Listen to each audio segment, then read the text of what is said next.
Hi friends, இப்போ நம்ம மகாநதி பார்க்க போகிறோம். மகாநதியில் வந்துட்டு நம்ம பசுபதி ஒரு பக்கம் பிரச்சனை பண்ணிட்டு இருக்க போலீஸ்கார அங்கிள் நிற்கிறதே தெரியாமல் நம்ம காவேரி ஒரு பக்கம் என்னடான்னு சொல்லிட்டு அடிக்க போகிறாங்க.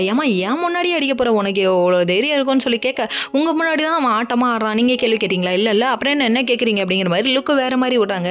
நான் யாரோட ஆள் தெரியுமா, சூப்பர் ஸ்டாரோட ஆளுன்னு சொல்லிட்டு நம்ம நயன்தாரா சொல்லுவாங்களே அந்த மாதிரி இவங்க என்ன பண்ணுறாங்க, நான் விஜயோட ஆளுன்னு சொல்லிட்டு மிரட்டுறாரு. சரி, இதெல்லாம் ஒரு பக்கம் இருந்தாலுமே அதுக்கப்புறம் வார்னிங் கொடுக்குறாங்க. இல்லை சார், இவங்க சீட்டிங் பண்ணிட்டாங்க, எங்க அப்பா வாங்கவே இல்லை அப்படின்னு சொல்ல பலா போனவன் இப்படி வீணாக்குறான் அப்படின்னு சொல்லிட்டு புலம்ப ஆரம்பிச்சிட்டாங்க. நீ புலம்புறது கூட ஒரு விதமா காமெடியாதாமா இருக்கு அப்படிங்கிற மாதிரி ஆயிடுச்சு. அதுக்கப்புறமா இந்தாண்ட திரும்பி பார்த்தா நம்ம காவேரி ஒரு பக்கம் கத்துன்னு கத்திட்டு இருக்காங்க. இல்லை சார் இல்லை அப்படின்னு சொல்லிட்டு உன்னை கண்ணா பின்னான்னு பேச, எதா இருந்தாலும் கோர்ட்ல பார்த்துக்கலாம்னு இவங்க சொல்றாங்க.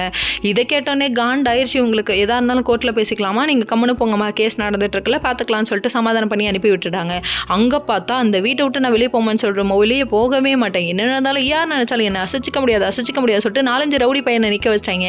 நம்ம காவேரி வயிற்றுல புள்ள இருக்குன்னு தெரியாம இப்படி ஜாக்கி சானுக்கு தங்கச்சி மாதிரி நீ லாங் ஜம்ப்பு, ஹை ஜம்ப்பு, இப்படி வந்து ஸ்டண்டெல்லாம் பண்ணக்கூடாது சரியா, அர்னால்டுக்கே அக்காவா இருப்பா போல நீ அப்படிங்கிற மாதிரிச்சு. சரி, இதெல்லாம் ஒரு பக்கம் இருந்தாலுமே இதே நினைச்சு ஃபீல் பண்ணிட்டு இருக்காங்க நம்ம விஜய்க்கு முழுசா எதுவுமே தெரியாதுங்க. உடனே நம்ம நிவீன் அங்கே போய் மீட் பண்ண, எதுக்காக காவேரி என்ன அவாய்ட் பண்ணுறான்னு சொல்லி கேட்க, அதுக்கப்புறம் புட்டு ஒவ்வொரு விஷயத்த வைக்கிறாங்க. அங்கே போய் பசுபதி பிரச்சனை பண்ணிட்டு இருக்கானாமா அப்படின்னு சொன்ன உடனே வந்துச்சு இவர் ஒரு கோவம் நம்ம விஜய்க்கு.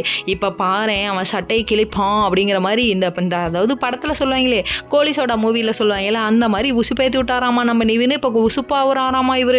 இதுக்கப்புறம் என் பொண்டாட்டிக்கு ஒன்றுனா நான் சும்மா அப்படின்னு சொல்லிட்டு இவர் வீரமாக கிளம்ப போகிறாரு. அங்கே ஒரு பக்கம் தாத்தாவும் பாட்டியும் அடிச்சுக்கிட்டு அழுவ போகிறாங்க. அதுதான் நடக்க போகுது. கடைசி வரையும் நிம்மதியாக இருக்க மாட்டேங்கடா.